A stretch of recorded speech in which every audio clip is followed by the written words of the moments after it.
Santiago, el cual es Santiago capítulo 5. Y nos iniciamos con un mensaje a los ricos opresores. Estos no eran de la iglesia, eran los ricos impíos que oprimían a los pobres y entre ellos a los hermanos. Y Santiago tiene un fuerte mensaje para ellos, ¿verdad? Y un fuerte juicio que les viene. Dice, vamos ahora ricos, llorad y aullad por las miserias que os vendrán. Dice que deben de llorar y aullar porque les vendrán miserias. La palabra miseria significa dolor, tristeza, angustia, desesperación, que le vendrán a estos ricos. Y comienza en el versículo 2 diciendo, vuestras riquezas están podridas y vuestras ropas están comidas de polilla. Las riquezas, ¿verdad? Se les habían hecho inservibles por causa de su avaricia y también sus ropas que estaban en sus roperos estaban comidas de polilla. Dice que vuestro oro y plata están enmohecidos y su moho testificará contra vosotros y devorará del todo vuestras carnes como fuego. Habéis acumulado tesoros para los días postreros. Miramos pues que no habían acumulado los tesoros en el cielo como el Señor lo había dicho.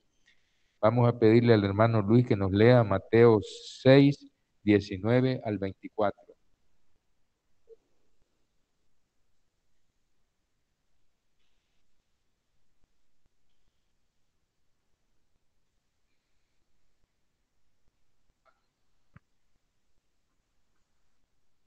Dice así, Mateo 6, 19 al 24.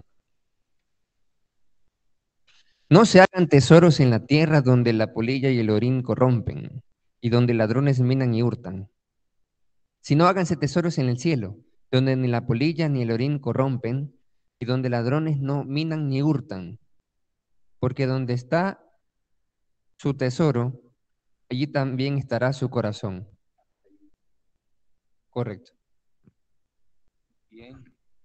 Entonces miramos, ¿verdad? Que en el Sermón del Monte, que el Señor está diciendo que no nos debemos hacer tesoros en la tierra, donde la polilla y el sarro corrompe, donde los ladrones minan y hurtan, sino que debemos hacer tesoros en el cielo, donde la polilla ni el orín corrompen, ni los ladrones minan y hurtan, porque donde está nuestro tesoro, ahí también está nuestro corazón.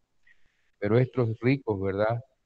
Dice que vuestro oro y su plata están enmohecidos, y su moho testificará contra vosotros, y devorará del todo vuestras carnes como fuego.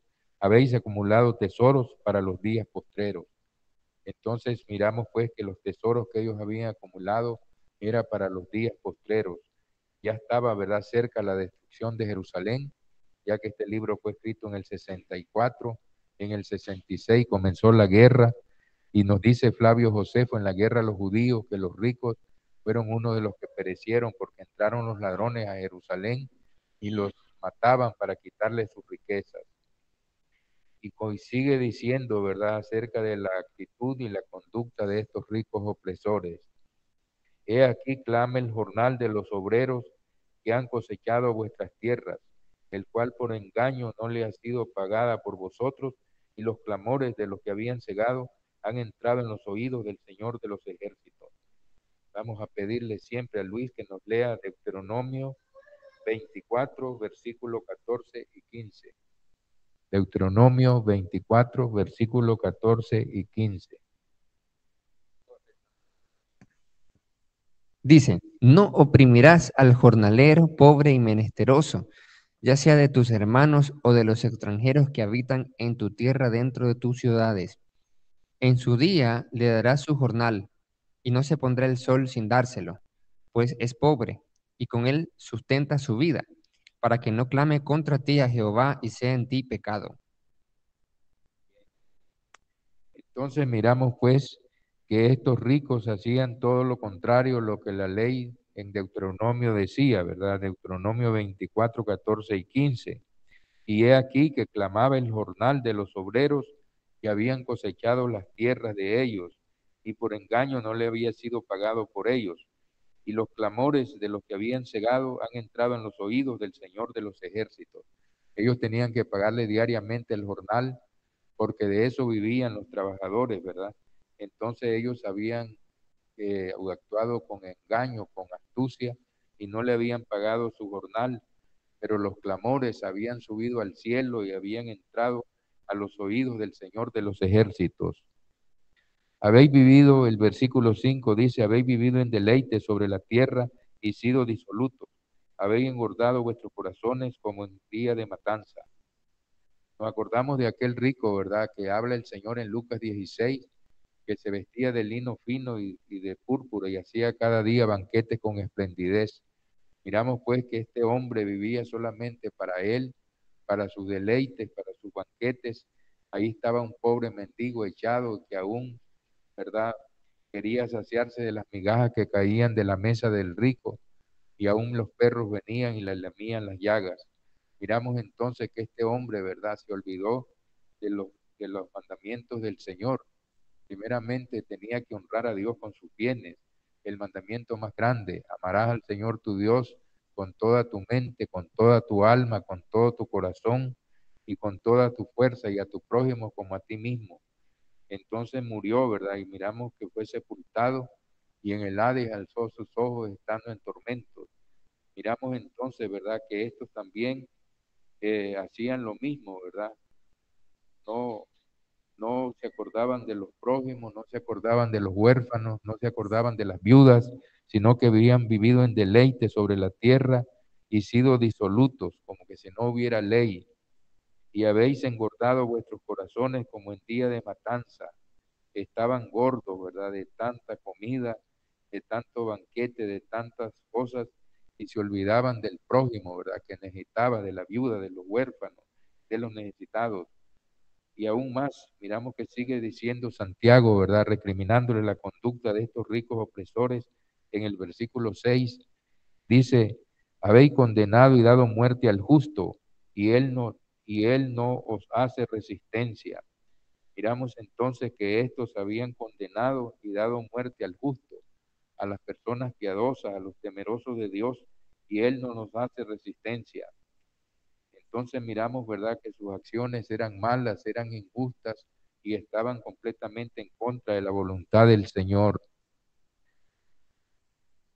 El versículo 7 dice, por tanto, hermanos, tened paciencia hasta la venida del Señor. Mirad cómo el labrador espera el precioso fruto de la tierra, aguardando con paciencia hasta que reciba la, la lluvia temprana y la tardía. Santiago exhorta a los hermanos a tener paciencia, a soportar las pruebas, las dificultades, los problemas que están pasando, ¿verdad? Y dice que tengan paciencia hasta la venida del Señor. Se puede mirar en dos aspectos.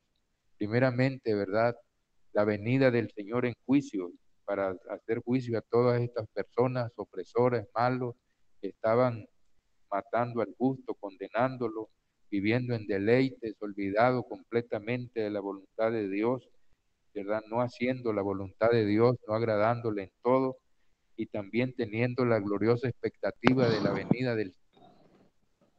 Se dice que tenían que tener paciencia, es decir, soportar, ¿verdad?, hasta la venida del Señor, ya sea en juicio o la gloriosa expectativa de esperarlo diariamente, para así vindicarse y tener esperanza que Él les hará justicia.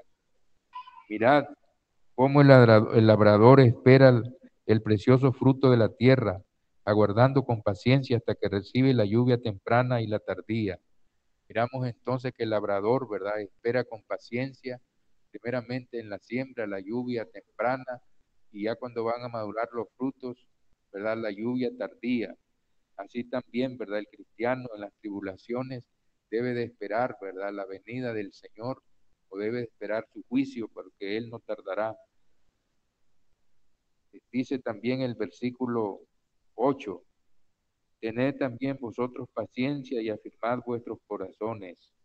Entonces la paciencia es una virtud preciosa que nos hace soportar en medio de las pruebas, en medio de las tribulaciones, en medio de la angustia, en medio del dolor. Y debemos de afirmar nuestros corazones para que estén firmes, no estén fluctuantes, sino haciendo la voluntad del Señor agradable y perfecta, porque la venida del Señor se acerca. Entonces miremos pues el versículo 9 dice, ahora cambia el tema y se dirige a los hermanos en la congregación y dice, hermanos, no os quejéis unos contra otros para que no seáis condenados. He aquí el juez está delante de la puerta. Entonces Santiago le dice, ¿verdad?, a todos los hermanos que no deben de quejarse los unos contra los otros, ¿verdad?, para que no sean condenados. Otras versiones dice, para que no sean juzgados. Entonces, he aquí que el juez está delante de la puerta. No es una buena actitud vivirse quejando el uno contra el otro. Están las formas como arreglar los problemas, ¿verdad? Primeramente, se puede soportar el agravio si tiene la capacidad, si tiene la madurez, ¿verdad? Puede soportarlo.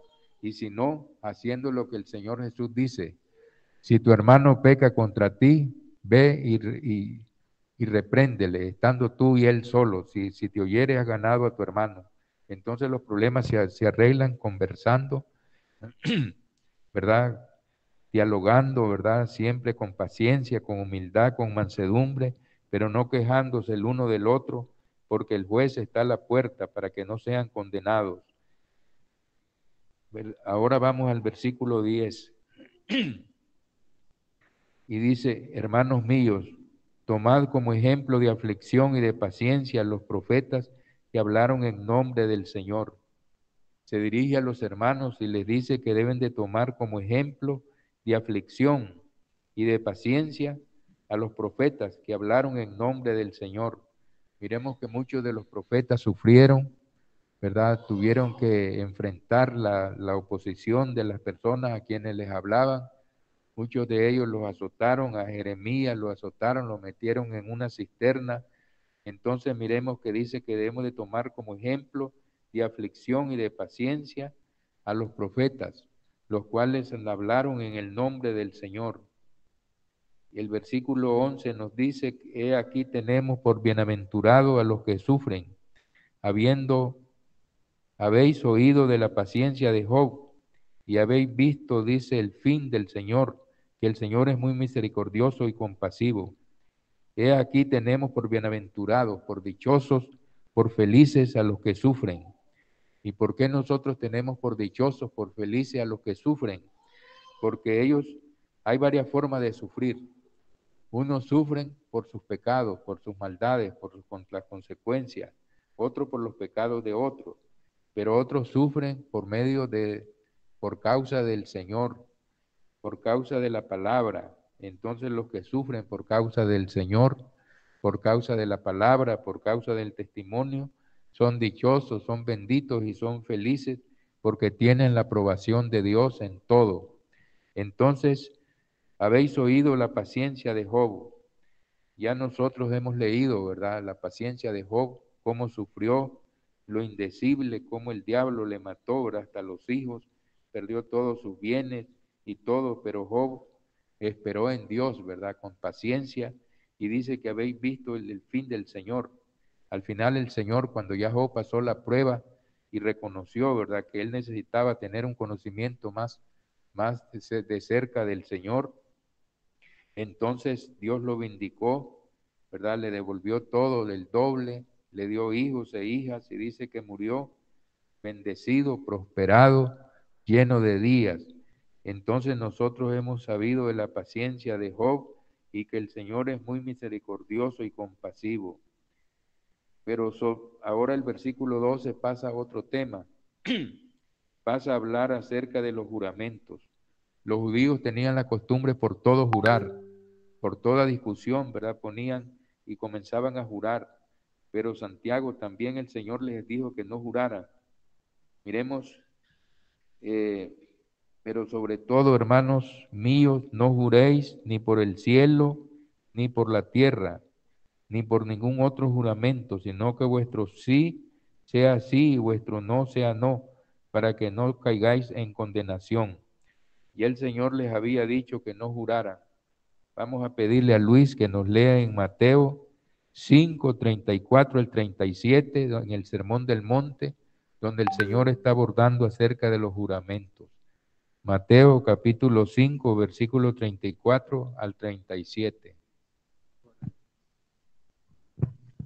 Dice, pero yo les digo, no juren en ninguna manera, ni por el cielo porque es el trono de Dios, ni por la tierra porque es el estrado de sus pies, ni por Jerusalén porque es la ciudad del gran rey, ni por tu cabeza jurarás porque no puedes hacer blanco o negro un solo cabello. Pero sea su hablar sí, sí, no, no, porque lo que es más de esto de mal procede. Muy bien. Entonces Santiago está siguiendo las enseñanzas de Cristo del Sermón del Monte, donde él prohíbe los juramentos. Así también nosotros no debemos de andar jurando. Hay gente que dice, por Diosito, tal cosa, por esto, por el otro, y comienzan a estar jurando, sino que nosotros debemos de acostumbrar a decir sí, sí, no, no, pero no debemos de jurar porque el Señor lo prohíbe. Entonces, mis hermanos, de ahí pasa, ¿verdad?, al versículo 13 y nos dice lo siguiente: ¿está alguno entre vosotros afligido? Haga oración. ¿Está alguno alegre? Cante alabanzas. ¿Está alguno afligido, verdad? Con tristeza, con dolor, haga oración. ¿Por qué se le recomienda la oración? Porque la oración trae consuelo, trae ánimo a la persona, le trae esperanza, porque confía que el Señor lo sacará de sus problemas, de sus angustias, de sus necesidades.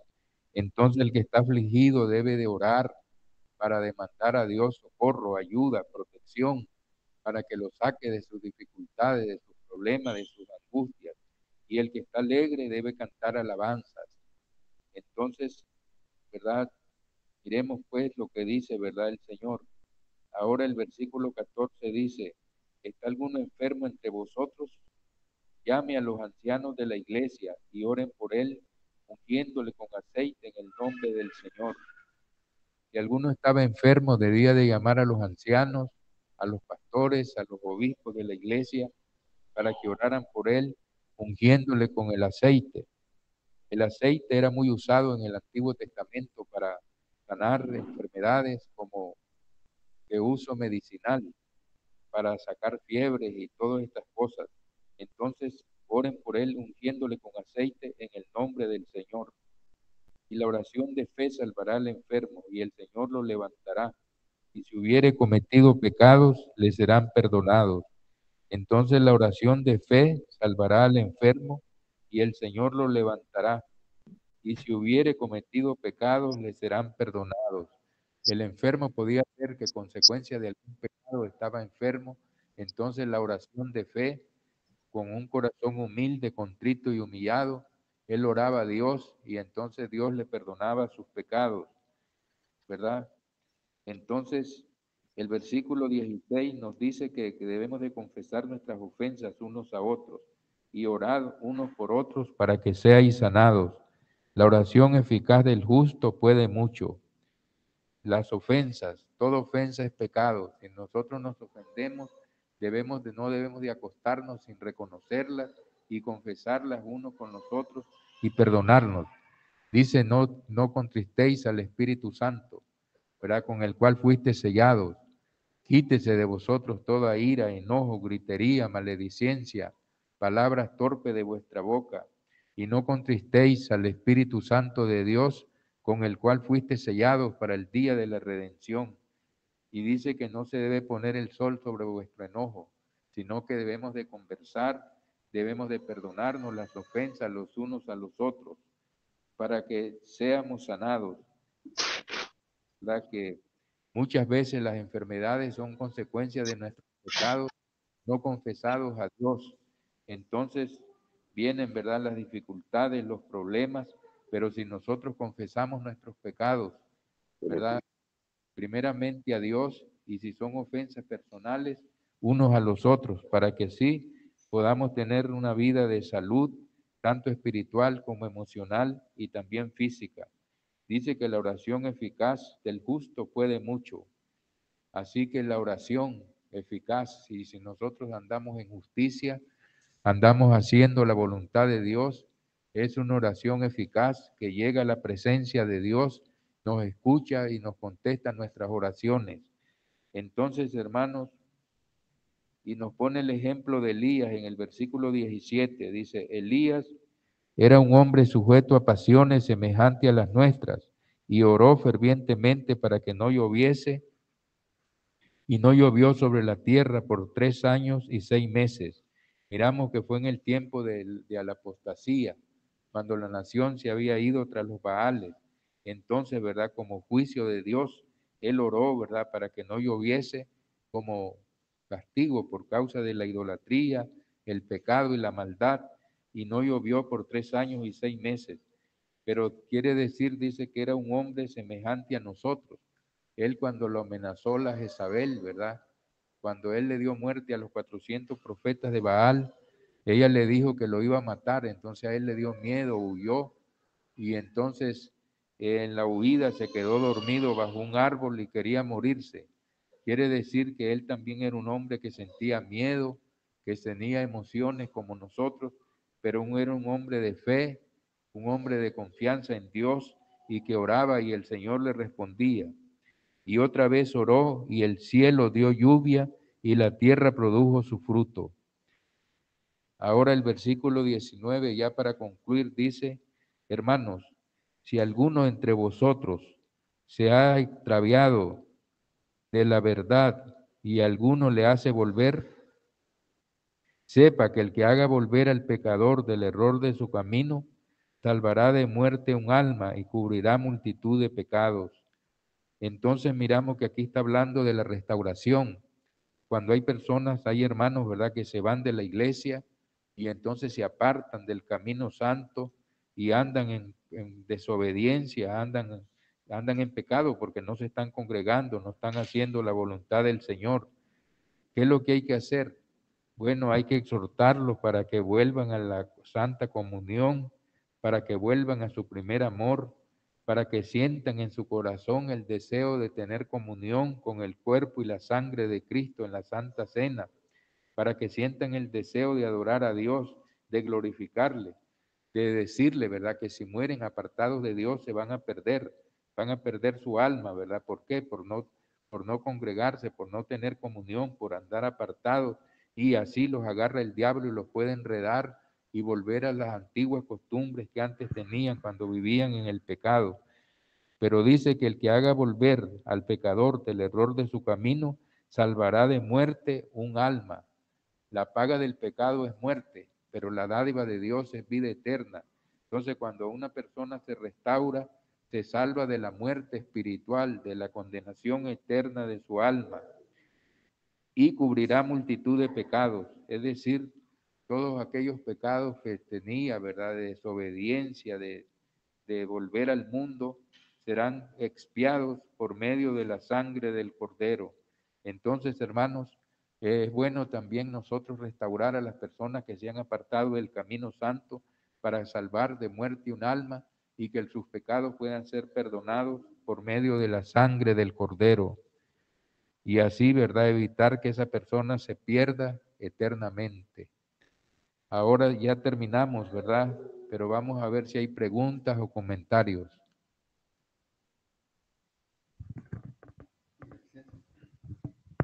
Correcto. Tenía algunas preguntas con respecto a lo siguiente. En el capítulo 5 de Santiago, en el versículo 9 dice, hermanos míos, no se quejen unos contra otros para que no sean condenados. He aquí el juez está delante de la puerta. Entonces, la parte de no quejarse se referirá también a la mala actitud. Por ejemplo, aquí en la iglesia, muchas veces cuando nosotros vamos a visitación, en las tribus, en los grupos de fidelización, a veces los hermanos pueden quejarse sobre el servicio, sobre el sonido, sobre el tiempo, sobre un hermano que es de esta forma, de otra forma. Pero la cuestión ¿es del todo malo quejarse? ¿Y es pecado o se refiere más que todo a la actitud? Porque, por ejemplo, si pueden aportar, como cuando nosotros decimos, una crítica constructiva, que uno la llama queja, pero es una crítica constructiva para mejorar, por ejemplo, el servicio, para mejorar un proceso, para decir, que si se puede optimizar el tiempo así. Se refiere a toda queja, o sea, como que todos tenemos que estar calladitos, nadie va a hablar nada, aunque estén algunas cosas que no deberían estar pasando, entonces nadie se puede quejar y todo el mundo en silencio. A eso se refiere de no quejarse del todo, o sí se puede uno compartir críticas constructivas para mejorar, por partiendo de eso algunos ejemplos, entonces. Esa es la pregunta. Yo creo que aquí se está refiriendo a actitudes carnales, negativas, ¿verdad? Hay veces nosotros nos quejamos negativamente. Me acuerdo, ¿verdad? Cuando la iglesia era más grande, que algunos hermanos decían, en esa iglesia no hay amor.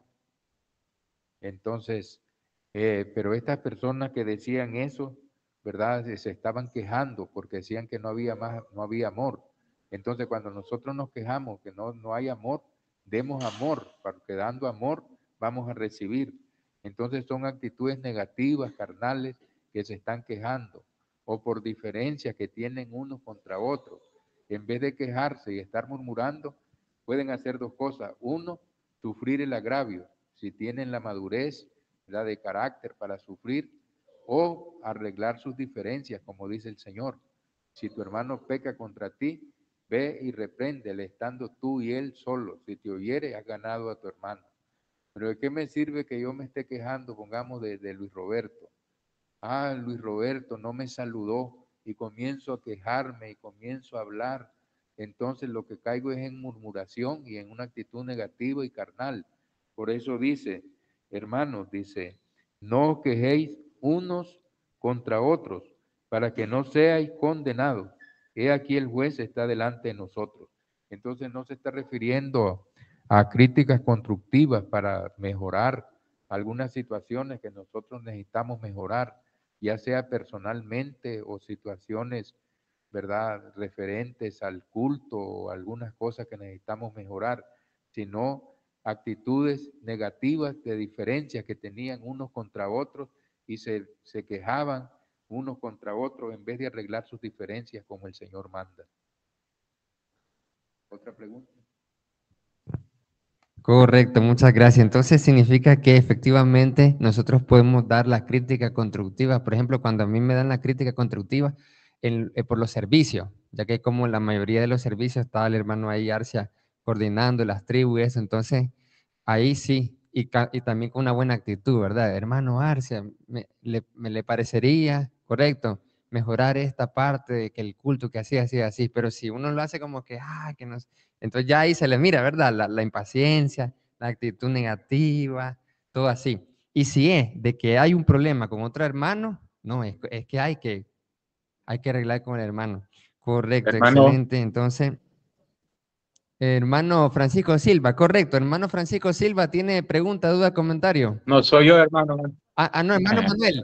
Correcto, hermano Sí, Manuel. hermano, yo quiero dar un comentario sobre el versículo 16, donde dice, confesad vuestras ofensas unos a otros y orad unos por otros para que seáis sanados.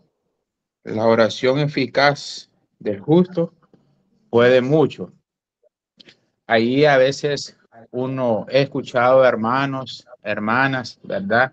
Diciendo, no sé por qué Dios no me escucha mi oración y por qué le he pedido tantas cosas y no me la da.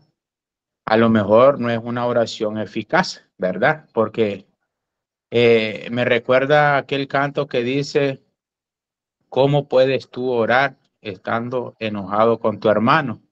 Entonces, por eso este texto, Santiago nos está diciendo, confesad vuestras ofensas unos a otros, ¿verdad? Tiene que ser para que una oración sea eficaz, oída por Dios, ¿verdad? Y respondida por Dios, tiene que ser primeramente con fe y segundo, estando bien con nuestros hermanos, ¿verdad? Si usted ofendió a su hermano o a su hermana y venimos y comenzamos de fuerte a orar, sepa lo que no es una oración eficaz. Primeramente, Santiago está diciendo, confesad vuestras ofensas unos a otros, ¿verdad?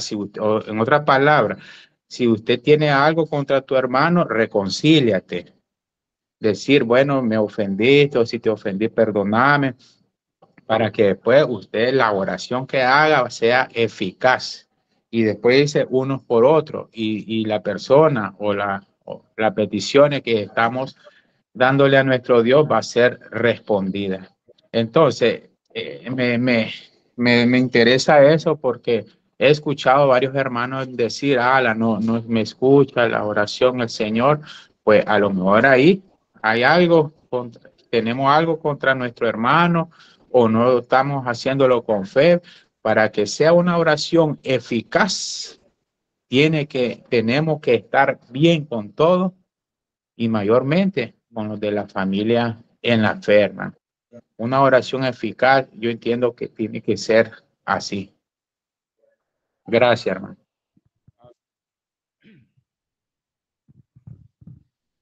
Amén, hermano. Está bien el comentario, ¿verdad? Entonces, toda ofensa es pecado. Entonces debemos de confesar. En el griego dice confesar vuestros pecados, es decir, cuando nos hemos ofendido a Dios y hemos ofendido al hermano y es pecado. Entonces no podemos nosotros orar y pretender ser oídos si tenemos pecados, ¿verdad? Porque nos hemos ofendido y toda ofensa es contra Dios y contra el hermano y no nos hemos perdonado. Entonces tenemos que reconocer nuestros pecados, nuestras ofensas que nos hemos dado los unos a los otros, arreglarnos para que así nuestra oración no tenga ningún estorbo y suba a la presencia del Señor y pueda ser oída y pueda ser contestada. Gracias, hermano, por el comentario. Gracias. Yo tenía otra pregunta. También dice Santiago capítulo 5, versículo 14 y 15, dice, ¿está alguno enfermo entre ustedes? Llame a los ancianos de la iglesia y oren por él, ungiéndole con aceite en el nombre del Señor. Y la oración de fe salvará al enfermo y el Señor lo levantará. Y si hubiere cometido pecados, le serán perdonados. Aquí dice a los ancianos, pero también la primera pregunta es, ¿se podría aplicar a los líderes de la iglesia cuando esa iglesia no tiene ancianos o exclusivamente a los ancianos? ¿O se podría aplicar el principio espiritual? Y segundo, que si este es un protocolo espiritual, como los demás mandamientos que están ahí, o no, si era solamente un aspecto de la cultura de la época. Porque, por ejemplo, yo muchas veces le he dicho a los hermanos, hermano, mire, si usted está enfermo, lo primero que tiene que hacer es orar, pero lo que nosotros normalmente hacemos es buscar la medicina, que sería el aceite, o buscar cómo resolver lo físico. Pero por último, dejamos la oración y tampoco no tenemos la costumbre de llamar a nuestros líderes para que oren por nosotros, por ejemplo. Entonces, ¿eso es solamente un aspecto de la cultura de la época o es un principio que sería bueno aplicarlo hoy en día, retomarlo? O solo con los ancianos o con los líderes de la iglesia, por ejemplo, si podemos decirle eso a los hermanos, cuando se enfermen, o llame al WhatsApp del hermano Arce o el hermano Luis, si puede de alguna forma para poder orar, si ese principio sería bueno aplicarlo así de esa forma o no. ¿Cómo sería esa parte? Sí, es un principio. Cuando las iglesias no tienen ancianos, tienen dirigentes. Como dice, ¿verdad? En hebreo, obedeced a vuestros dirigentes, porque dice a vuestros pastores, pero la palabra poimenos no está, sino que está ejumenoi, que quiere decir dirigentes, o como nosotros llamamos líderes. Entonces es un principio, ¿verdad? Y sería importante que nosotros lo retomemos, llamar a nuestros dirigentes para que oren por nosotros. El aceite era una costumbre que ellos tenían, ¿verdad? Para uso medicinal, ¿verdad? Para sacar fiebres, para sanar heridas y cosas así, ¿verdad? No era un protocolo que para todo, ¿verdad? Que nosotros hoy usemos el aceite. El aceite para nosotros es el medicamento que se nos aplica, pero lo que primero que tenemos que hacer es la oración. Está alguno enfermo, nosotros decimos, vaya al centro de salud.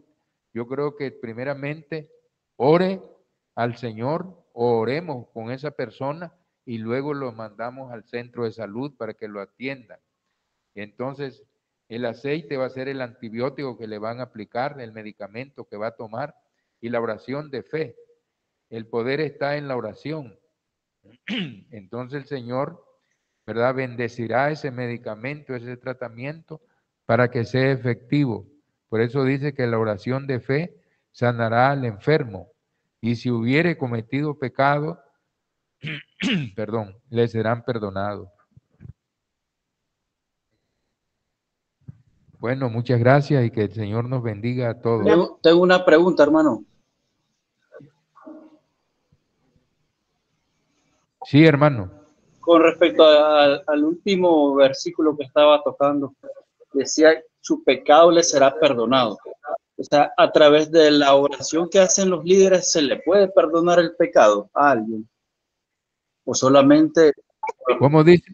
en el último versículo que acaba de mencionar, donde dice, y su pecado le será perdonado. La pregunta es, a través de la oración de un líder, ¿se pueden perdonar los pecados de un hermano? En el versículo que estaba tocando ahorita. Sí, es decir, cuando hay una oración y la persona, ¿verdad?, tiene un corazón humilde, contrito y humillado, ¿verdad? Y entonces los pecados vienen a ser perdonados por causa del arrepentimiento de la persona enferma, y cuando se está orando se debe orar, ¿verdad? Porque dice, la oración de fe salvará al enfermo y el Señor le levantará. Y dice, y si hubiere, dice, puede ser que no hubiere pecado, sino que sea una prueba, una disciplina, otra puede ser un castigo. Entonces, sí, la oración de fe, cuando se hace con fe y la persona confiesa sus pecados a Dios, y si tiene problemas con el hermano se los confiesa también, entonces es perdonado por Dios, y la sangre de Cristo dice que nos limpia de todo pecado. Así es, mi hermano. Okay, entonces es a través de la oración de los hermanos, de los líderes, pero no es a través de ellos, sino que es Dios el que perdona los pecados. Porque pareciera que diera a entender el texto que es por medio de la oración de los hermanos que se perdona el pecado. Pero es como si ellos fueran solo como unos intercesores, por decirlo de una manera así. Intermediarios, perdón. Entonces, sí. Sí, es la oración. Sí, continúe. Sí, solamente. Sí, hermano, es la oración que llevan los líderes, ¿verdad? Entonces la persona contrita y humillada en su corazón le pide perdón al Señor y el Señor le perdonará. Pero la oración la llevan los líderes, ¿verdad? Los que le están visitando, los que están intercediendo por él ante el trono de la gracia.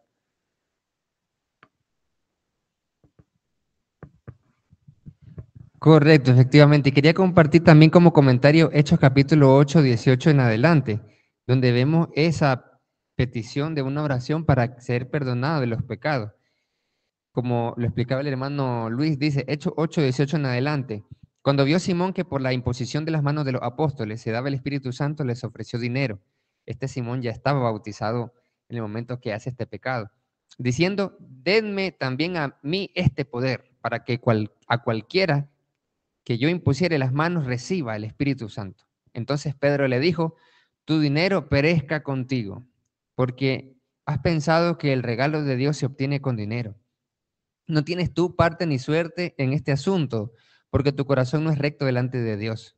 Arrepiéntete pues de esta tu maldad y ruega a Dios, si quizás te sea perdonado el pensamiento de tu corazón, porque en hiel de amargura y en prisión de maldad veo que estás. Antes de leer el 24, podemos comentar lo siguiente. El 22, Pedro le dice a Simón, arrepiéntete de tu maldad, arrepiéntete pues de esta tu maldad y ruega a Dios. O sea, haga una oración, si quizás te sea perdonado, pero vemos que la respuesta de Simón es, respondiendo entonces Simón dijo, rueguen ustedes por mí al Señor, para que nada de esto que han dicho venga sobre mí. Partiendo de este ejemplo podemos comentar lo siguiente, de que tal vez un hermano que esté enfermo, porque a veces a mí me han dicho cuando yo le he compartido esta parte de la palabra, no, yo puedo orar solo sin necesidad de llamar a nadie, ¿verdad? Yo puedo orar solo y yo no tengo necesidad de llamar a ningún líder. Cuando hemos hablado de ese texto, precisamente de Santiago, yo oro solo y Dios me perdona a mí cuando yo hago la oración. Pero lo interesante es que, como dice Santiago, que si hubiere cometido pecado, la oración, este es el resultado de que también los líderes le llevan una palabra de exhortación. Porque cuando dice Santiago, y si hubiere cometido pecados, es porque ese enfermo ha tenido que reflexionar para darse cuenta, si tal vez hubiere. Y esa reflexión puede ser solo él o porque tal vez el líder que lo visitó le llevó una palabra de exhortación. O sea, lo invitó a reflexionar para que la persona dice, ve, es cierto, me he dado cuenta que yo estoy enfermo con esta reflexión, que yo estoy realmente mal. Entonces viene la oración. Así como viene Pedro y dice, arrepiéntete de tu maldad. Entonces le dice, rueguen a Dios por mí, para que no me pase esto. Dice Simón, rogad ustedes por mí al Señor, para que no nada me pase esto que me acontezca. Entonces, la persona se arrepiente de sus pecados y los líderes oran por él, pero también porque tal vez los líderes le llevaron una palabra de reflexión. Y esto es muy importante sobre la pregunta que hacía el hermano Francisco Silva. ¿Por qué era necesario esa parte que el líder ore por él para que si hubiera cometido pecado le sea perdonable al enfermo? ¿Acaso el enfermo no puede orar solo tal vez y Señor, perdóname? Sí, el enfermo puede orar solo y pedir perdón al darse cuenta solito que está mal, pero puede que solo no se dé cuenta que está en pecado, no reflexione, pero viene el que le visita y con la palabra llega a una reflexión a tal punto que hasta ese momento se da cuenta que si realmente pecó de alguna u otra forma y ahí oran entonces. Eso pudiera aportar. Gracias. Bueno, muchas gracias, hermanos. Que el Señor nos guarde y nos bendiga a todos. Amén. Muy bien, muchas gracias, hermano Luis, por la palabra que nos ha dado. Ahora, mire qué bonito, ya sabemos, un principio espiritual que tenemos que comenzar a practicar en la iglesia. Si alguno está enfermo, ¿qué es lo que va a hacer? Llamar a los ministros, llamar a los líderes, llamar a los servidores de la iglesia para que en un chance oren por él, dice. Y otra cosa que también podemos retomar de lo mucho que nos compartía el hermano es recordar de que si usted o yo nos enfermamos, hay que siempre evaluarnos, hay que siempre tomar la posibilidad de que tal vez yo me estoy enfermando por algún pecado. No necesariamente significa que el que se enferma es porque está en pecado, no, pero Santiago ya lo dijo claramente. Y si hubiere cometido pecado, le serán perdonados. Entonces, eso es bueno, mire, qué bonito. Así que les animamos, hermanos, a poder tener esa confianza, decir, bueno, estoy enfermo, hermano Luis, hermano Arcia, hermano, todos los que predican, otro hermano también puede ser, pero ahí está el principio espiritual, primero los dirigentes, y luego le vamos a llevar palabra y ánimo. Pero no se ponga a la defensiva, ¿sí? Porque si no, le vamos a llevar la palabra y se va a poner en la defensiva. No, palabra de ánimo, palabra de exhortación, pero usted y yo debemos estar abiertos con humildad a considerar esa posibilidad. Ojo, ¿sí? Hay que considerar esa posibilidad para luego decir, no, ya yo oro y yo no me curo. Hay que tener eso pendiente. Y sobre la queja también, muy importante lo que ya nos explicó el hermano Luis. Quejas, crítica constructiva de todos los servicios, no hay falla, las recibimos. Pero si nosotros nos estamos quejando de otros hermanos, que el otro miembro está haciendo esto, lo otro, el procedimiento es claro, la palabra es claro. Si, por ejemplo, usted dice, yo me quejo de cómo canta aquel hermano, o cómo ora aquel, o cómo le hago a tal cosa, ya. Correcto. Entonces, ahí está. Entonces le animamos a que tengamos esa coinonía. Correcto. Correcto. Entonces, ahora, pero si se refiere a los servicios, pues aquí está su servidor, el responsable de los servicios, y usted dice, si usted tiene una crítica constructiva, entonces no hay falla. Hermano Arcia, mire que el tiempo, ¿qué hora es ahorita? A las 7, no hay falla. Hermano Arcia, que los cantos, la estructura, todo eso, no hay falla. Aquí está, lo recibimos, como lo explicaba el hermano Luis, pero si es una queja de otro miembro, entonces tiene que ir en comunión. Ya sabemos de todas formas el protocolo que tenemos en las tribus, ¿sí o no? En el pacto tribu, la confrontación, el principio 11, ¿verdad? ¿Dónde están los de la tribu? No puede ser. El principio 11 dice eso, ¿verdad? La confrontación. Entonces, ahí está, ese es el principio. Y sobre los servicios, ya sabemos, crítica constructiva para mejorar, pero constructiva, así, no en forma de queja. Uy, que no me gusta, hermano, ver si tal cosa. No, en buen plan tiene que ser, ya para, porque uno se puede desanimar, y entonces hay que animar, ya, a los líderes, a los predicadores. Hermano, me gustaría no ser todo así, en forma de rechazo, no. Ya, entonces, hay un hermano que se tarda mucho en predicar, hermano Arcia. O hay un hermano que predica cortito, con ánimo, con exhortación, no así a lo despectivo. Entonces, muy importante eso, retomemos, amados hermanos. Y ahora, ¿cuántos quieren cantar al Señor? Amén, gloria al Señor. Bárbaro. A ver, vamos a ver.